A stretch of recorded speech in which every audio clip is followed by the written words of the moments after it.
This is sending shockwaves across the nation that you can't ignore. What I'm about to share with you will completely change your outlook on the 2026 housing market, especially if you're thinking about buying or selling a house. For the first time in many years, we're seeing actual numbers, hard data from top economists, and they're predicting double-digit home sales as we roll into the year 2026. Now, the experts are also predicting that this could be the biggest bounce back in many years. However, there is a twist. You see, the boom will not be spread evenly.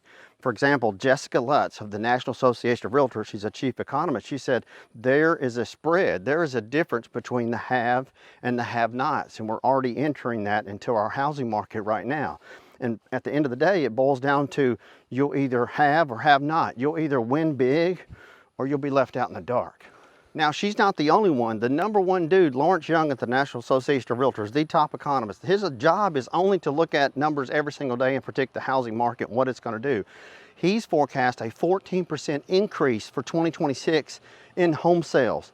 That's no small bump. That's a surge, especially coming off the coattail of 2024 and 2025, which was the slowest year for home sales in 30 years. He's also predicted a 5% increase in new home sales. But what is it that they're looking for? I can tell you, I found out.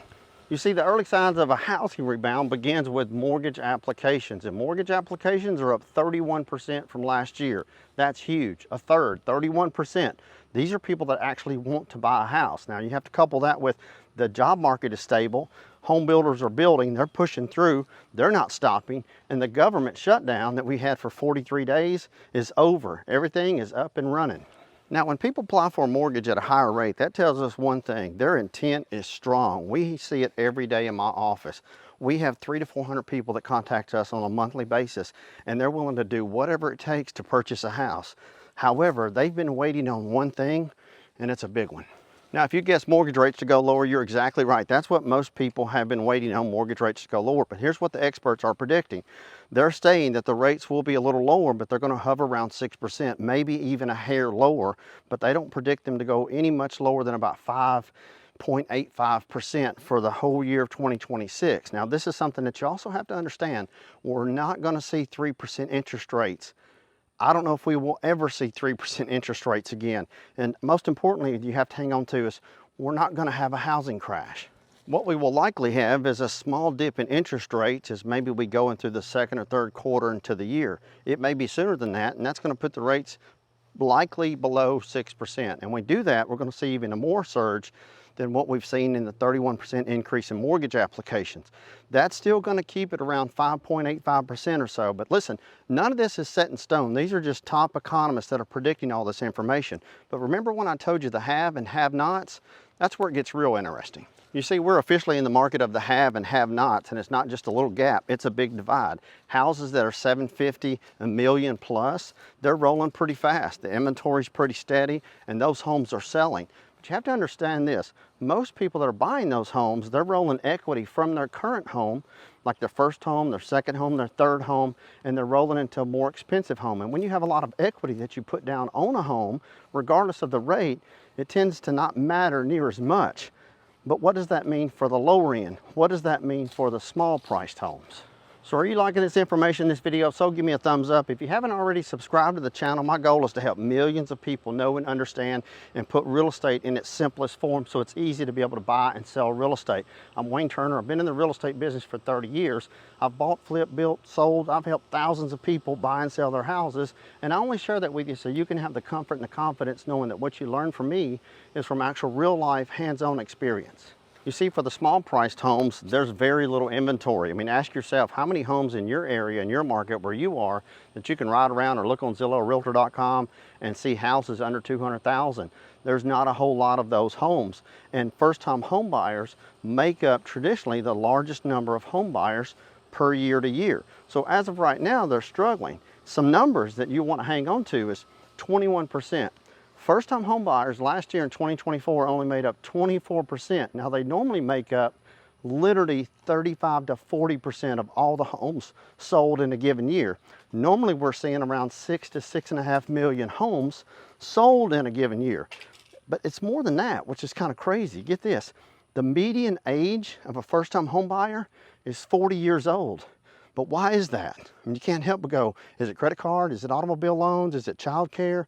What is it that's holding people back and preventing people from really stepping out there and buying a house? I'll tell you, it's really important for everybody to know, regardless of your age, that there are first-time home buyers. There are all down payment assistance, special finance assistance out there for people, and it varies per state.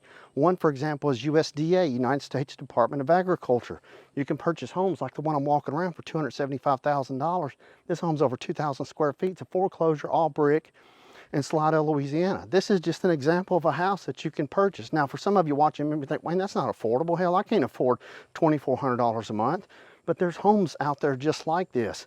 You just have to get a little bit more aggressive and look around and Google things like USDA and watch more of my videos on buying affordable houses, because I'm here to teach you they are out there.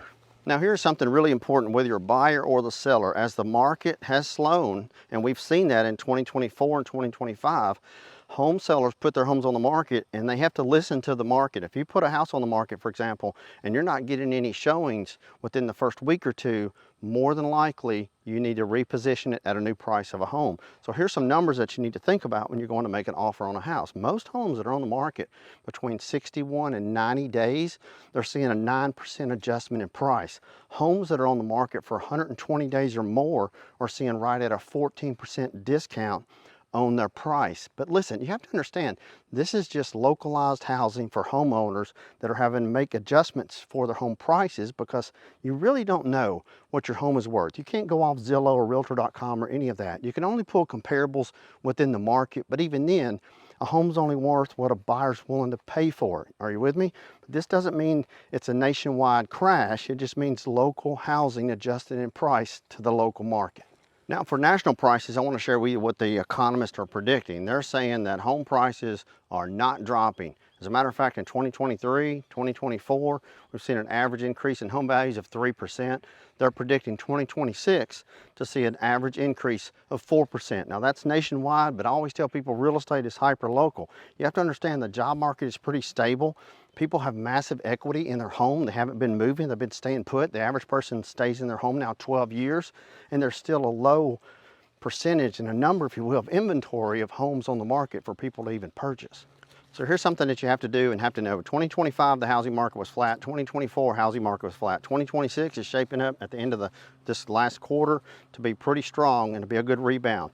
If you're a buyer out there, you need to get yourself ready. Make sure you pay off your credit cards. Make sure anything you can do, ask for a raise, pay off credit cards, get out of debt, save your money. If you're a home seller, you need to get the house ready. Make any necessary repairs, clean up, box ups, fix up, spruce up.